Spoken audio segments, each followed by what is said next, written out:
Is that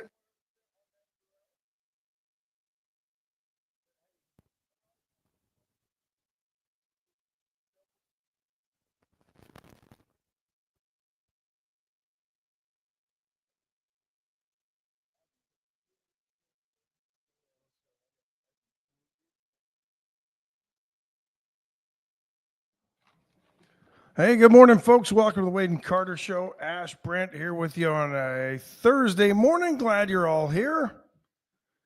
Welcome to the show. Thanks to those of you tuning in on Facebook.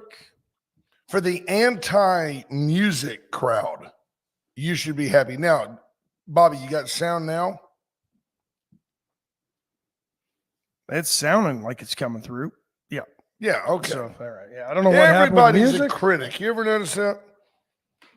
Anyway, Yeah. we're good. We're great. Yeah. So glad you're all here. Try again. Glad you're all here. Welcome to the show. Weather brought to you by the great folks at AT Deerland Hay Feed and Ranch Services. Let me guess, same as yesterday, or are we going to see rain today? Same as it ever was. All right. It's a talking heads morning, 76 degrees in Victoria. That's not my beautiful wife. 76 degrees heading to a high today of 93 with a 35% chance of some showers. All right, so we got a little bit of rain. So we're having the Texas-Ohio State game at my house. Yes. Monty Howard's coming down. Brent Anderson's coming down. Yep. I did not know. I knew that Monty Howard was an architect. I did not know that he was at the exact same hellhole known as the University of Texas School of Architecture that I was at the same time. We're going to have things to talk about. I did not know that. It was. I forgot you were wanting to be an architect. Badly. I desperately wanted to be an architect. And here's the deal. Couldn't draw. No. I was good. But here's the deal. And Monty will tell you. He got out in 83, which, by the way, hats off to him because it was a terrible time to be looking for a job as an architect as the economy went and the oil field went.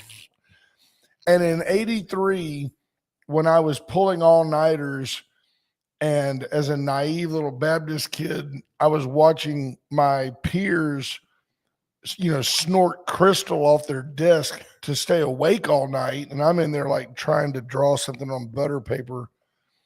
I can remember thinking, party and play with BBA. And I went to the Macomb School and excelled. I was a BC student in the architecture school and did really well in the business school. There is no doubt that when you take creativity out of it, college is easier. But man, what great memories. I had a great time. We were in a dumpy old building over off 24th Street and I lived at Jester. It was a plod, 2.5 miles to get over there. Never been in better shape. No, I was in great shape. And I spent most of my time there. That's where I was in that. He'll tell you, I was in that. Engineers and architects are all, and broadcasting students never leave their building. No, I was just there. And I met some really interesting people. I knew a guy there that when he got out, I would have been like the class of 86. It was a 5-year program. And it was great, very highly respected. Hats off to Monty Howard. He was a heck of a good student to graduate from that program. Very, very tough. The university made me interview to quit. Really? They wanted to make sure you weren't making a mistake, huh? Absolutely. The year that I went in, a school the size of UT, there were only 81 people admitted to the program. Wow.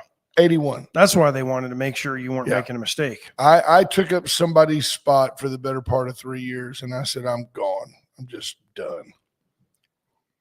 Greg Garcia, Scott Tomko, Ricky King. See, I did not know this. Confessions with Brent. I feel guilty about it because knowing what I know now, I would work. What I would do is I would work for some huge New York architecture firm making presentations to, I would be the voice of an architecture firm. I wouldn't be the guy over there going, But Ash, there were people that they would say, still live that dream. oh, it was a passion. Brent Anderson fulfilled it as well. Yeah. But there were guys that would draw, like, you see art, and at the bottom the artist signs it, and there's like a little, what they call a remark. It's like a little, he may sketch a little fish or something. These guys would draw like a gargoyle and stuff. And I was just like, when you're amazed at your peers, you're average. And I mean, self-awareness is a gift. Absolutely. I needed to move on. I had peers that I was like in awe of, and they were high, and they were up there 20 hours a day, and none of them ever had a date, and they were pasty. Oh, it's football season. These were the people that I was surrounded by constantly. Football? The Democrat Party was there. Greg Garcia, Scott Tomko, Ricky King on the podium this morning. Mark Kurtz, good morning. Bobby Leister, nursing the Caldo hangover. Randy Langston, Michelle Wilson-Hawkins, Daniel Wade-White, Marvin Mickish, Rena Scherer. There's Monty Howard. Yep.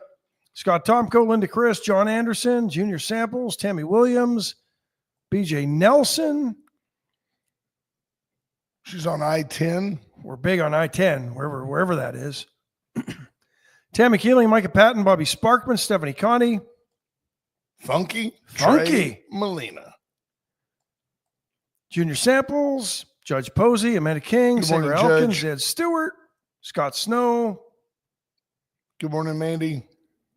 Deidre Johnston, H.R. Mallory, Justin Glass, Jordan Glass, Andrew Alvarez. Look at everybody jumping in this morning. Lisa Poole, Stephen Castaneda, Carter as well. How's Carter? How's school, Carter? Hey, Carter. Hope you're doing good, buddy. P. Strauss. Favorite kids. Jarrett McCrugan. Good morning, Cuz. Tyrone Bales. Monty Howard says engineering and architecture students, the only ones on campus who had keys to their buildings. Yeah. No Not kidding. anymore. But now they just punch a code or scan your eyeball. Well, and you may know this, it may have been this way in journalism school when you were doing like a late night on campus broadcast or something, but our professors would show up. The overnight hours on the radio. Oh, and the professor would show up and, hey guys, how's it going? He's trying to motivate everybody, and we're up there working. And it was just understood an all-nighter was a couple of days a week. Yeah. And this guy would say, okay, while we're here, I don't need anything formal. Just get me a sketch of how you see the facade of this being Greco, Roman with some columns. You know what I'm saying? I'm like, no, I don't.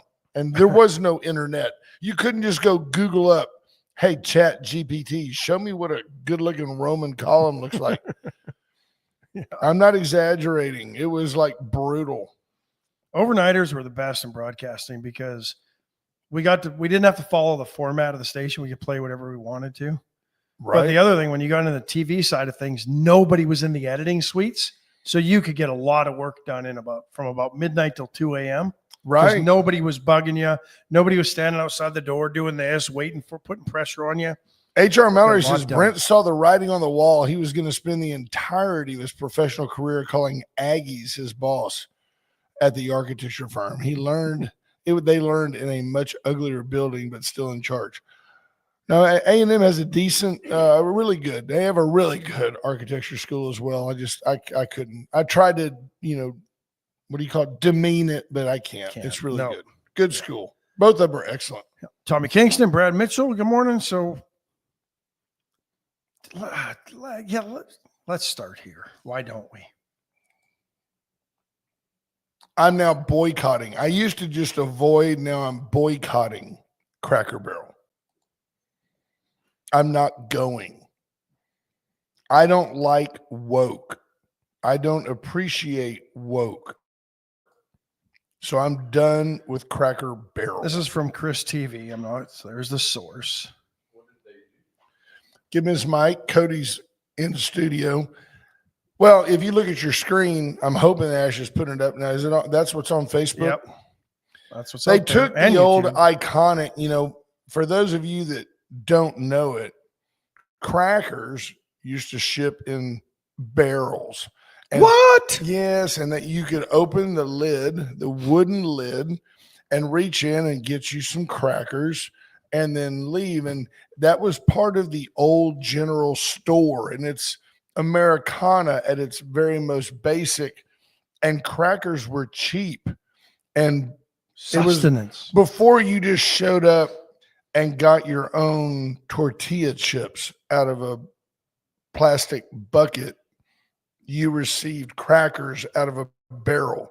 And it creates a mindset, certainly for the baby boomer generation. And the old logo was of a relaxed gentleman. By the way, the headphones sound better. A relaxed gentleman sitting on a porch, leaning on a cracker barrel. Now, you can't, I don't think, even though it's an old, iconic image, I never 47 years old. I never thought of it as being like a white man or a black man. I don't get that. It's a man. It's just well, he identifies as a man at least. It's at least someone who looks like the traditional gender of male. But now they took it and made it look like the Golden Corral. So And this it'll be closed in like 5 years. you know what? I don't think you're wrong. I think it's predominantly in the South. I think it was successful in the North because it promoted the South. People wanted to go like, oh, this is cool. It's kind of ethnic. But now it's just meh, right? Is it meh? It's corporate, woke, bland. You would think with Bud Light, everybody else that has learned their lesson when sales slumped, Cracker Barrel would go, yeah, maybe we need to pump the brakes on this one a little bit. If it ain't broke, don't fix it. I miss Aunt Jemima. And I didn't feel like, I've never heard anybody say, get the N-word syrup. It just didn't happen. No. It didn't happen. Aunt Jemima was the best syrup. And by the way, it wasn't the best syrup. You can get pure maple syrup at H-E-B. It's expensive. But among the mass syrups, Probably Aunt Jemima was the best. because it was thicker. What do they call it now? I don't know. Now, there might have been don't times remember. I called it Ain't Your Mama. But it was Aunt Jemima syrup. Junior Samples' Cracker Barrel was big in the North because the food was really good. I'm gonna Yeah, I'm it's gonna- really I'm gonna good agree to compared to disagree. IHOP and Denny's. and Well, Denny's and- makes. I think Denny's one of the most consistent, best hamburgers you'll ever find it on the road. But there were certain things at IHOP that were good, and or I should say, Cracker Barrel that were good. But then there's other things at Cracker Barrel that just wasn't. The fact that you could play games at the table and keep the kids entertained without using an iPad was kind of cool. Well, there was something too. Now, don't get The me general wrong. store to get you in with genius marketing because you spent money going in, you spent money going out. Well, no doubt, because you could buy iconic old T-shirts and remember that. Like, it's a place where you would buy like a cork gun, boop, Yeah. boop, boop, for the kids, or a coonskin cap, or it was like a Stuckey's. It's like going to Knott's Berry Farm. Remember Stuckey's? I remember the name, but I Stuckey's don't was remember like going into one. a precursor to Bucky's. No humor intended, but Stuckey's was a place that you would buy peanut brittle and things like that. And we always, when we were on the road when I was a kid, which was every summer, all summer long, we were nomadic. The Stuckey's was a place to stop, and it was before the days of the speedy stop. Yeah. You either had full service stations or you had these destination type locales. Now you've got Buc-ee's. It's funny how quickly the world changes. None of you ever think twice about getting out and pumping your own gas. Ladies, you may, or some men, you weaklings may have your wives pump your gas, but nobody thinks about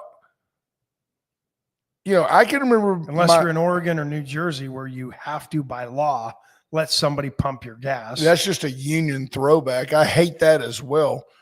I remember when my dad would say to my mom, "Go ahead and pull in there and pay the extra to have them pump the gas," as opposed to it was purported to you as you can pump your own gas and save 2 cents a gallon or whatever, But when I was a kid, I'll take some of you Victorians back. Jeff New had a Conoco station at the corner of Mistletoe and Sam Houston. And there's still a convenience store there. But Mr. New their team would come out and they used a chamois and they had the roller that most of those old men that worked in the gas station business for any length of time were missing the tip of their finger from getting it caught in that roller. Hey, and then they'd back it up, and just take the bloody nub back out. But I can remember as a kid it's just vivid. I don't know if they did this in Canada, but you would pull in. We had full service. The co-op was always a full service gas station. You would pull in and they might invite you in for a cup of coffee, fill her up, and they would start pump back. Then you pull down the back license plate and you put the gas pump in there. And he had this, it was a sponge with a real coarse coating on it. They'd wipe your windshield. He would take the squeegee out of a barrel full of water, it was an old lubricant barrel that they had cleaned, and it had a double roller on top, a handle that big. Sometimes, honestly, they'd let me turn the handle, and he would take a chamois, leather chamois, and run it through there, and they'd clean your windshield, check your oil, and they had either a whisk broom. Some of the nicer stations had essentially a shop vac, and they vacuum up, clean up your floorboard while they filled your car with fuel. And honestly, I'm looking back at it. It might have been like an extra nickel a gallon. So you get 20 gallons, they make $1 off that. Yeah. But here's the deal. You went there with confidence when you needed your oil changed. When you might buy tires from them. True. They did service your car. They did the service on your car. I think we've got State Representative Louderback on the phone here. Well, let's get him on the phone. It to work. Sheriff, you there? Good morning. I hear him in my headphones, but I don't hear him on the deal. Is the volume on your phone way down? Maybe. No. Hang on, Sheriff. We're battling ourselves here, as we often do. Technology has this. I can hear you, but barely. Nothing changed. AJ, Ash says nothing changed, but clearly something is different. How about that? Is that better? No. Hang on. We're trying to be joined by House District 30 State Rep Sheriff AJ Louderback. We're just trying to find the volume. Yep. And I can, like, you and I are having a conversation. I can hear you, but apparently our people cannot. You can take me off if it'll help anything. Huh. Well, sir, why don't you can you just hold the speaker up to your phone? We're making adjustments. Hey, tell you what, AJ, hang on a second. Let's take a quick break. Palace Bingo, where friends meet friends. Folks, I apologize for just like standing here watching these gentlemen work. Palace Bingo, where friends meet friends. Get in this week. See what Palace has to offer. The food is fantastic. In fact, I owe them another phone call. They said the snack bar there said they wanted to advertise with us, and I need to get a hold of them. USA Concrete Coatings. I say it every day, but listen to it. Sand it, seal it, stain it, paint it, whatever you want done. USA Concrete Coatings can do to your floors, driveways, pool decks. Veracruz Restaurant. Yesterday was Caldo Wednesday. Today is full menu sans Caldo. Veracruz, the best queso, the best fresh salsa, the creamiest and best guacamole in the city, bar none, and by far, by golly. none, by golly. Allen's Wrecker Service, 578-6300. Allen is your go-to toe-to. All right. There you go. Let's see if this works now. Are you there, Sheriff? Here. Oh, hey, whoa. Can you hear me now? Yo, We can, man, yes, sir. Lord, good Lord. We got you. You got the there. right combination. Got you Yep. loud. And AJ All right. AJ Louderback stared at the phone, and the phone knew. Oh, good morning. Good morning, men. Hello, sir. Welcome in. It's always great to hear from you. What's going on? Nothing big in Austin, I hear. Well, it's a pretty historic day yesterday. We, gabbled in at 10 and, by roughly 5 or 6 o'clock, we had the second reading of the redistricting bill, which passed on a bipartisan vote, and it was a partisan vote, and it passed there. Then we gabbled out, and then 5 minutes later, gabbled back in. Had a second legislative day yesterday, and finally passed the redistricting bill, House Bill 4. So that is done now. It is on its way over to the Senate, and in short order, it'll go through the Senate system and then on to the governor at that point in time. So Is there a chance that part of it's done? That's a pretty historic day. Yes, sir. Does the Senate have the possibility of a dim walkout that keeps them from having a quorum and we have to go through this garbage all again? I guess there's a possibility of it. No one anticipates it really because we've got flood on the calendar today. So, I don't think they want to miss that. I think the walkout, abandonment of their office was really based upon the redistricting bill, House Bill 4. So now that is disposed of and finished and finally passed, we'll move on to the rest of the agenda, which is the next up is all of the bills associated with the flood, the Kerr County tragedy there. So we'll start on that. I've got a committee meeting at 9 o'clock on some couple of criminal jurisprudence bills. So we will take the flood bills up today on second reading, and then I'm not sure if they're going to do a gavel in, gavel out today, but for sure we'll have third reading by tomorrow for those and get those passed out. So things are moving along now. I was watching the BBC this morning, and even the Brits, one of their headlines underneath the screen said,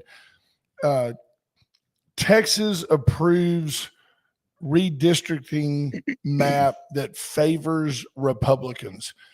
Why didn't it just say Texas approves commonsensical New congressional map? When I agree with you, sir. When I look at the map, I don't see any of those crazy looking districts. It just looks like a normal map. Absolutely. And don't get me wrong. I realize from a constituency, I get it. I'm ignorant, but I'm looking at it and I'm going, well, it is interesting that you don't have this going way up through there to catch that little deal. Yeah. It looks like, hey, this group of people right here are voting for their rep. Well, it also never, what's never said is that four out of the 5 districts, are heavy Latino. So it's a voter performance map, which is gone through the Supreme Court. So we're in good shape there. It's not based on race. It's not racist. It's a very good looking map. It's just the only problem is, from the D side, they look at it as a mid-decade redistricting. which Right. it is. We don't normally do it, but you can do it. You can do it at any point in time. And the voter performance here, with President Trump getting elected, was decidedly Republican. I mean, that's a fact. And so Republicans are engaged right now and voting Republican. So they don't like the way the country was the last 4 years with the pitiful, pathetic job that the Biden administration did on attempting to destroy this country in so many ways. So it is what it is. Andrew Alvarez asks, can I drive down Highway 6 in Houston without crossing 4 districts 7 times? I mean, yeah, no kidding. Yeah. Yeah. You see Absolutely. the same sign, Jasmine Crockett. You know what's interesting? Yesterday I was listening to a press conference with not Gavin Newsom, but folks in California to address their redistricting effort, because Gavin Newsom has promised the people of California the process will be transparent and they will know who's involved in redrawing their map. They have an independent commission, don't they? Supposedly. Well, everybody out there is a Democrat. When the reporters were asking and kept pressuring the official on this, they couldn't tell you, well, they're qualified. Well, we know they're qualified to do this. They couldn't tell you who was redrawing their maps. This California, yeah. Gavin Newsom, yeah. They're a mess. They are a mess, and they are not being transparent and above board with this thing at all.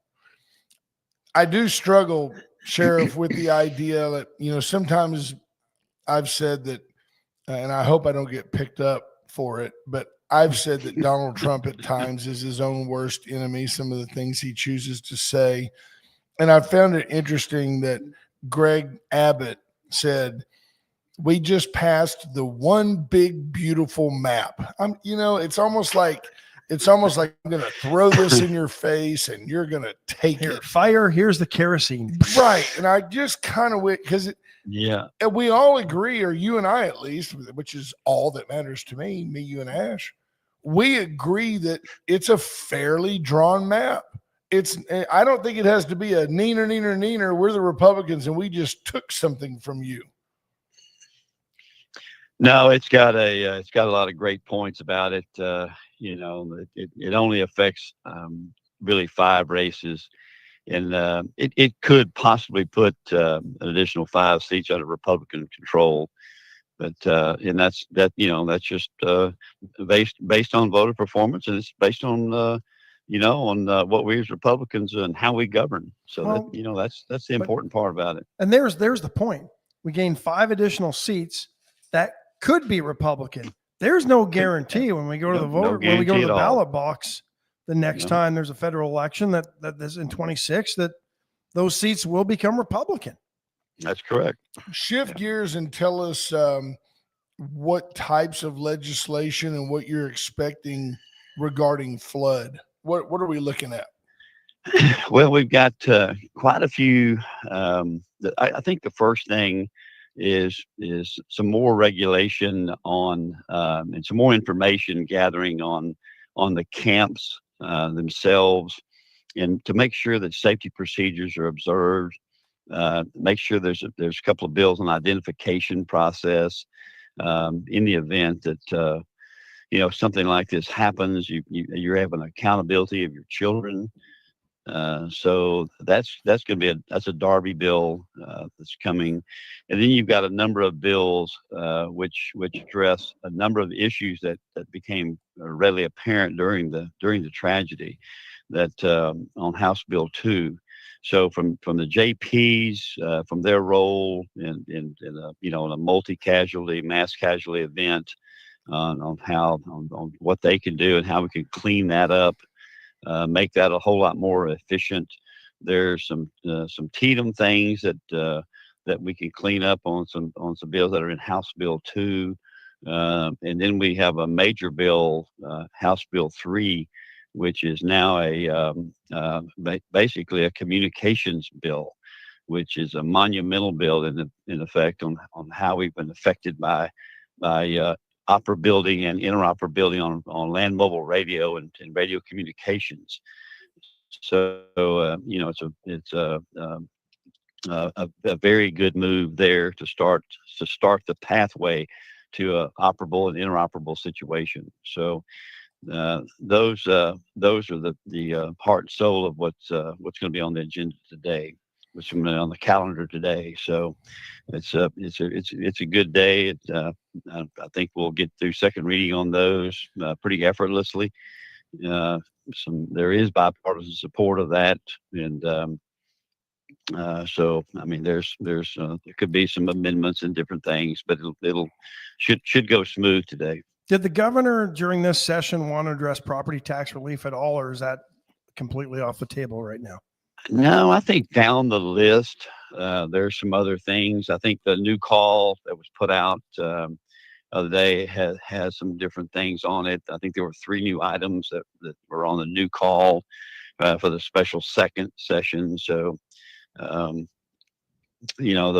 things are going to be added, but they will probably be next week. Okay. When we take some of those things up, we got the THC bill. We've got that. So that's probably next week.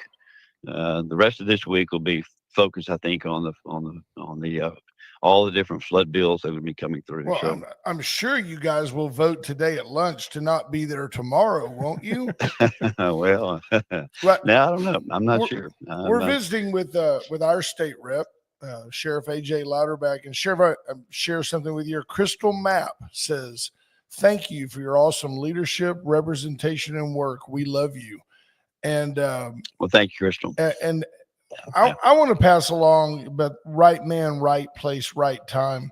The idea of having our rep on the criminal jurisprudence committee, and then with your decades of experience in LEO communication, to have you involved in this legislation, it is not every year. This is not a question, just a statement and a compliment. It is not every session that a quote unquote, rookie legislator is as integral to what's going on in Austin, Texas, as it is right now with our own Sheriff Louderback leading the charge on a number of important issues, things that are being brought up in special session by the governor. And they say something in the room, Ash, and everybody looks at AJ. And AJ goes, "Nyet." And when he puts his thumb down, then that's it. Let's table that. It's over. And the Democrats scurry like roaches when a light comes on. It's unbelievable. Thank you for your leadership, sir.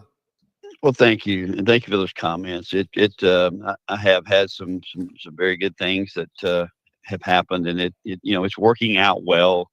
It's a good fit for me. It's a good fit for the district and the state, as we can kind of start steering the ship in the areas that have really been a problem in public safety. So, we appreciate all you're doing in Austin, and keep up the good work. The state and, yes, sir. and law enforcement for a very long time. There's a comment here. Greg Garcia, great friend of the program, says, "Abolish property taxes. Why should we pay for property that we already own? The government has no right to our money." In the same breath that it's so Texan to agree with that, it's like, Greg, if they don't take it from your property, what we should be screaming, and I think the sheriff agrees with this, stop spending so much dang money. Let's find a way to get the government out of some of these roles. Let's quit taking your money to pay for X, Y, and Z. Because if they don't take it via property tax, they're going to take it via sales tax, consumption right tax. Now, you still pay for your auto inspection, although you don't have to get an inspection anymore. I mean, that kind of stuff. Yeah. So what are your thoughts, sir? I mean, it's a balance. Greg, it's a great question. It's always a concern. Property taxes. You just got to be prepared for less services. I mean, you pay for services, and it's and that's what you have to be prepared for. The dollars are going to come from somewhere to run the state, and local governments are all affected by this. So it's cities, counties, and the state. So, if you can find a balance and get it down. I do think we have a spending problem, but that's to be continued. That's what's going on. Everybody I mean, seems to think we had Sarah Stogner on yesterday. She thinks she just legalize weed and tax it. Yeah. Everybody be Yeah. high, nobody be working. We'd Yeah. all be on medical weed via entitlement. I don't get it. Yeah, no. Well, listen, guys, got to run Yep. this Hey, morning. appreciate We it. appreciate you, sir. Thank you, sir. Absolutely. Thanks Go for have bearing a with our great day. technical Take care. difficulties. Thanks, Yep. AJ. That was Sheriff AJ Louderback, our state rep, and he's doing a fantastic job. No matter how you feel about the election process and all of that, what AJ has done has been mind opening. Yeah. He's done a lot. Yeah. And you brought up a good point when I addressing did. Greg. Yeah. When addressing Greg's comment, let me bring him back up over there. Wow. But the spending problem, because you and I have discussed this, $50 billion in surpluses the last 2 legislative sessions, and the government has spent every single dime of it. Oh, yeah. And how much have you seen here? None. I haven't seen anything here. Homestead exemption, but then CAD adjusts tax rates, right? I no longer have to get an inspection, but I still pay the $7-8 or whatever You to the still state. pay it. Yeah. The state just collects it, and you, in that theory, like people like me who are stupid and drive newer cars with huge notes on them, I don't like the inspection because I know my car works, right? But think about the guy who might actually benefit, the older widow who might benefit.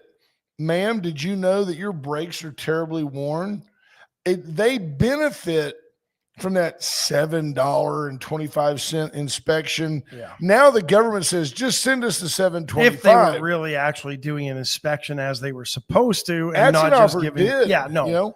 but But there were some that used to get busted, and But you lose look their at it inspection and you're ability. like, why if we're not even getting the service? I look at it as I'll pay the $7 to not have to go down there, right? yeah. But some people are like, wait a minute, why am I paying it? I don't even get the deal. Shelby Garcia confiscating her dad's Facebook is. I agree with my dad that these taxes aren't fair. I might not know how bad taxes are, but I know they're stupid. Greg, you're raising a fine young lady there. Not going to disagree. But 60. I mean, I've done the calculation at some point. 2/3 of my tax bill goes to VISD. right. So where I mean, that's where your money goes on your property taxes. So what will we do to fund schools if property taxes were abolished? And we're one of the few states that does not have an income tax And won't. Even though there are some states that have less sales tax and less income tax than we currently pay on our sales tax. But they don't have as many highways as we do. They don't. It costs Or as money many people. to work on I-45 for your entire career. Yeah. Right? Daniel Bird. Didn't we rebel against the crown for like a 3% tax on tea? On On tea. Ricky King says he still has to pay the inspection fee on his semi. Fair enough. Why do we have all these inspection stations on highways that are never used by DPS anymore? Can we not just get rid of them? They look like eyesores. Well, I Clean agree. up our highways. Daniel Bird, solid point. When I was joking about legalizing weed and taxing it, he says the Texas Lotto for education. I wonder how much money the Texas quietly Lottery they moved that into gave. the general fund. Yeah. That's what happened a few years later. But do you remember when they sold that to us? Yeah. Oh man, this is going to be great. It's going to generate money to it's going to generate money to educate your children, and that doing things like playing the lottery is stupid. Speaking of which, what are they at? Like 600 million and 200 million? Yeah. I don't know if somebody won them, but 634 last night. I wasn't trying to figure out how to win it all. So. was it one last night? No. I Okay, go so- in and tell people at the lottery deal when they're standing there, I'll say, hey, give me a 10 and I'll meet you here tomorrow and give you $5 back. And they go, you wouldn't show up. I go, you got a better chance with me than you do with this lottery. My buddy Rosie always says, just give me the $10 and I'll light it on fire. It's much more satisfying and just as and my chance to win. I know Wendell Geigel has a good thought, but I don't know. I can't ferret through it. He says, tax all properties equally, no ag exemption. I don't agree with that. I know you've got a reason or a logic behind it, but if I'm going to raise cattle to feed the country, or if I'm going to raise corn to feed the cattle, I don't think as a consumer that you want for me to have to absorb big taxes on my property. But you do if you have a retail store. You don't have a tag exemption. Huh? What was that? I don't know. Is that a Canadian thing? A retail store. What do you mean? Oh, I thought you said a Route 10 store. Yeah, I don't know. Yeah, I think we need ag exemptions. I don't think the farmers and ranchers would we if properties were valued fairly for tax purposes? I don't know. BJ Nelson says, should all roads be toll? Probably not, but how about this, BJ? All toll roads should be converted when they're paid for. There is absolutely no way that Beltway 8 hasn't been paid for. And the idea, and I get it. Well, who's going to maintain it? Because you know what they've probably done? Drop the tolls. There's that maintenance, but they probably shifted the legislation or whatever that allow the toll roads to be built to then fund future toll roads. Maybe so. I don't know. And maybe so. But what I'm saying is I do it because I'd rather sit in traffic on Beltway 8 than sit in traffic on 610 with commoners. So, I sit with a better group of people on the toll road. I don't understand when you realize that every time I whip around, it costs me about $6. I promise you, Beltway 8 is paid for long ago. And that $6 is so worth it instead of sitting on 59 to get to the north side of Houston or 610. So now the state or the Harris County Toll Road Authority is basically charging me a convenience penalty, more or less, because it's not really paying for the roads. Just BJ says, but just as with infrastructure of city water systems and schools, maintenance is more important than we realize. Roads must be maintained. BJ Nelson with a shameless plug of the upcoming bond for VISD, saying, hey, think of it like this. There's a way to, maybe we should put a toll booth at each school and put an ankle bracelet with a toll tag on each kid. Interesting. See who else is checking in that we haven't said hi to. I see Melissa Hansen checked in. Good morning. Maybe not. Jeff Finley. Hey, Jeff. Marina, good morning. Michelle Wilson-Hawkins. Ryan Sweeney. Hey, Sweezy. I think we've got it. That's my man Sweezy, right there, Sweezy. I think we've got everybody now. So there we go. Melissa Hansen, maybe not such a good morning, says her daughter just backed into her Jeep. Her teen just backed up into her Jeep. And you just assume. Take that as an offer. Now, you may know that that's a daughter, but you just assumed it was a female. Okay, yeah, because there was a Jeep and a wreck involved. Yeah, well, yeah. Right. Zed Stewart, clearly a landowner, says, Wendell Geigel, that doesn't even make sense. Well, because Wendell had said something about tax all properties equally, no ag exemption, and then said that all land values should be the same. And I can see what he's saying here. Let's say for tax purposes, just for easy here, right? Right. Keep going. I'm just trying to read. Keep going. Let's say for tax purposes, all acres are taxed at $1 an acre. Right. Then in the city, if you have a half acre lot, Nah, yeah, I don't- it's I got to don't- be I don't- relative to because- value, right? Because, some acreages in Victoria County will sell for $3,000 an acre, $5,000 an acre, whatever. But you can buy an acre lot in a development for $60,000 an acre. That doesn't make somebody's ag land that is only accessible by a 2-track dirt road worth $60,000 an acre. That's right. That has a bunch of relative cows value. on it. Yeah. So I'd love to see Victoria even now go, although it's very un-Texan. I get it. It's very, it'll be an unpopular statement, but I would like to see Victoria go to some type of zoning that, that just says, no, you can't put this next to that. well, there's the irony of everybody that points to Sugarland and up that way when they go, well, look at how nice that looks. Yeah, because they zone. That's right. I was wanting to read Tammy McElroy Williams' comment. She says, I think transparency with every tax dollar spent should be a must. And I'll go out there and say, I do think that transparency is available. There are FOIA requests. I've actually made FOIA requests. I always felt like kind of a weirdo for doing it, but Freedom of Information Act, you can go right down to our county courthouse and do it. It's an easy deal. Peter Johnson says you can get an ag exemption with just 4 animal units, cows on 10 acres. But, well, that's because I think you probably 4 cows on 10 acres, probably too many cows on that acreage. I think it is too, but the- she says, I'm good with ag exemption for those farming for a living, but not for personal use. And my only comment there would be so the conservative way to look at that is in the broadest sense possible.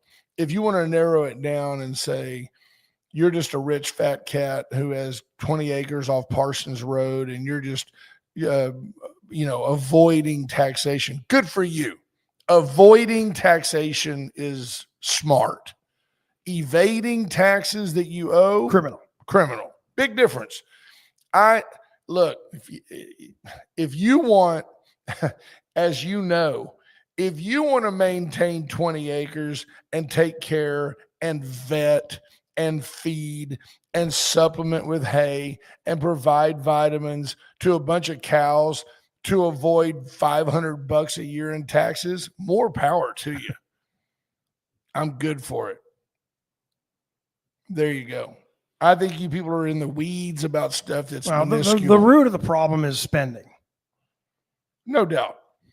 It's often been said revenues are never a taxes. government's problem. Spending is a government's problem. And then they just have to create more revenue to keep up with their spending. $25 billion this last biennium, $25 billion the previous biennium, $50 billion in the last 4 years, and Texas has spent every single dime of it. Right. Should have just remitted it back to us. Why they couldn't have kept spending levels flat for the last 4 years, maybe account for the inflation that we've seen that was only transitory. Right. But we've spent every single dime. And some groups will say, well, not enough of it went into higher ed or not enough of it went here. Right. But we've spent $50 billion more than we've spent 4 years ago in the last 4 years, $25 billion more than we spent 2 years ago this biennium. There's your problem. Now, Andy Rokovich makes a good point. He says every tax entity has a budget. The county just, quote, lowered taxes, but they are collecting the same amount. That's not lowering taxes. No, they've lowered the tax rate. Government should set how much money they need and tell us that. The only tax system that would be fair being a word that you seem to think matters, is a consumption tax. Set the sales tax to reflect what each government entity needs. So everyone participates, not just landowners. The first thing that jumps off the page there is I agree. The second thing that jumps off the page is it makes your tax collection intermittent, inconsistent, and highly able to be fluctuated. One thing about our economy, if our economy goes in the tank, the state still gets their taxes. right? Your services don't suffer because we still get your tax dollars. If the economy goes in the tank and unemployment goes to 15%, and all of a sudden you're not buying anything, you're growing your own vegetables and you're eating the chickens that used to lay your eggs. Well, look at the problems Victoria says are, or why we have the problems we have, because our population has not grown to keep up with the spending demands, the maintenance demands of VISD, the cost of doing business that has gone up, but while our population has stayed relatively flat, especially compared to the rest of the state, which has boomed in the last 20 years, and Victoria has grown zero. Daniel Berg said consumption tax could have negative consequences. Would it raise the cost of goods to the point no one could afford products? Yes, it could. And I think people are naive. Well, I think it could, but I don't know that it does. I mean, it costs $7 for a Coke in Australia and they still buy them. Well, that's because they're stupid. But here's the deal. What you've got to realize is the real number. If you wanted to go to a consumption tax, the real number for sure is over 22%. So if you're buying something for $1 now and it costs you $1.0825, when you buy something for $1 now, it's going to cost you $1.25. That may not sound like a big deal till you go to HEB. When your taxes are 25% of what you buy, just so you can go home and go, yep, I didn't pay that $5,000 in property tax. Well, what most entities have done that have gone to more consumption-based taxes or higher sales tax, they've exempted the food outside of single servings. You go buy that pint of chocolate milk, you're paying tax on it. You buy the gallon of chocolate milk, no tax. Because chocolate milk is a right. The First State Bank of Louise. Rights it is. Astros update. Hey, they scored runs yesterday. Packed 2 runs on a very unlikely 2-run home run by Mauricio Dubon. P. Strauss sums it up. Astros are bad right now. Fromber didn't even get an out before he gave up 5 runs. Let me give you the line on Fromber because I'm here and I care. 7-2, the final score. They get swept by the Tigers. No knocking the Tigers. This isn't the Detroit Tigers from 5 years ago. AJ Hinch, as you and I said, when he got hired, would turn this team around. He's a great manager. Great manager. So look at this is how Fromber's first inning went. Are you ready? Yes. He walked the first batter. He walked the second batter. He gave up a single, a double, decided to walk another batter, then had a bases clearing triple. Oh, he almost sounds like Ort the other night. He got a ground out, gave up a single, and they finally got a double play. 1, 2, let's see. He had 2 wild pitches. So he had 1, 2, 3, 4 hits and 6 runs in the first. The Astros simply aren't putting up enough offense for that, especially from their arguable ace. 2 runs in the last 4 games total. That's it for the Astros. And I'm a huge Mauricio Dubon fan, as I was a huge Aledmus Diaz fan, as I was a huge Marwin Gonzalez fan. The guy you can call on in a pinch, the guy you can say, hey, Ash, today you're playing right. And then later on, you let McCormick pinch hit. Hey, Ash, move over to the left. No, come on in and play short. I love that player. Dubon solidified as being important in our lineup. And Mauricio yesterday said, I'm sorry. I'm sorry for the way we're playing. And he looked at the reporter and said, but it's just baseball. And he's right. He is right. Some days the ball just doesn't bounce your way. Because remember, June, we blew up in June. But it's no different than going to the casino and seeing the roulette wheel and just seeing red, red, red, red, black, red, red, red. If you walk up there, one person's going to walk up and say, I'm betting on red. It's a trend. The other person's going to walk up there and say, I'm betting on black because it's due. You're both right. The Astros. But on the next spin, only one of you is right. That's right. Unless it lands on the green. Then you both lose. The Astros are playing terrible baseball. Are they still atop? And they're still atop the AL West with a huge injured list. And here's the without beauty. their closer.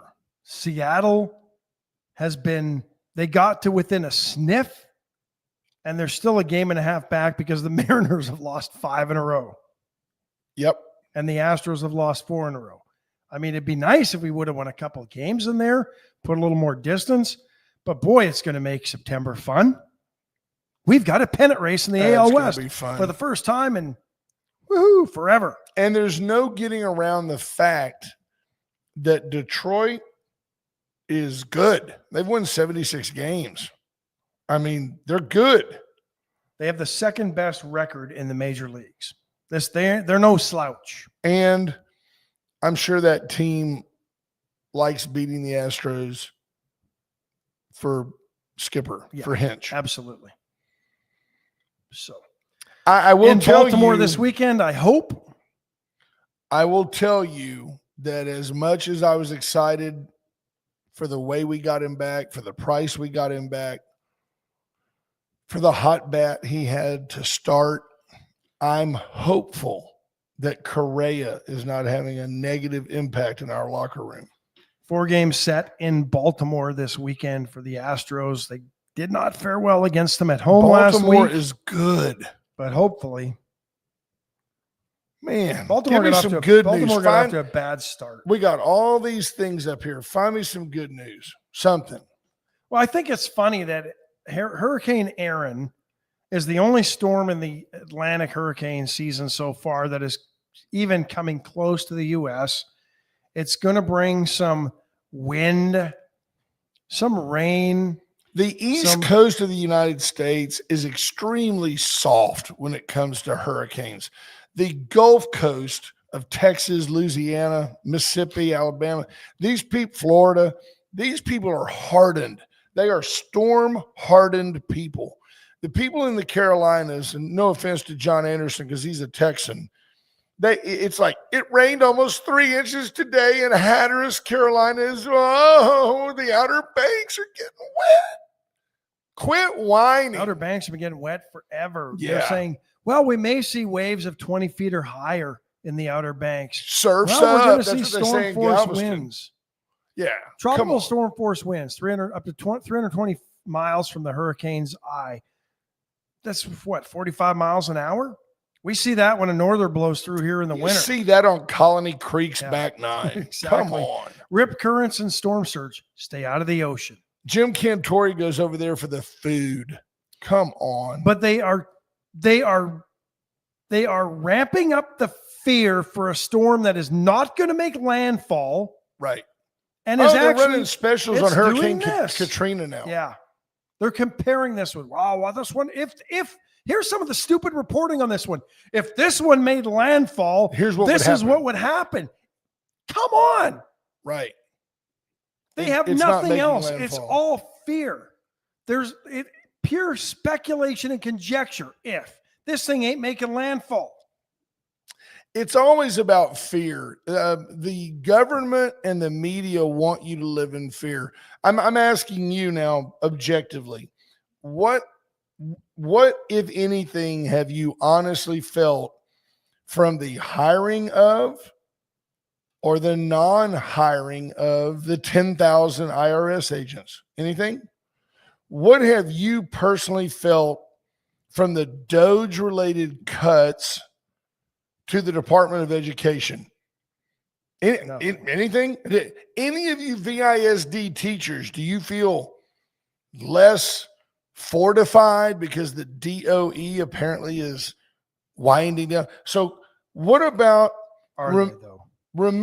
Are they? Nah. Remember when we were all upset? It was January.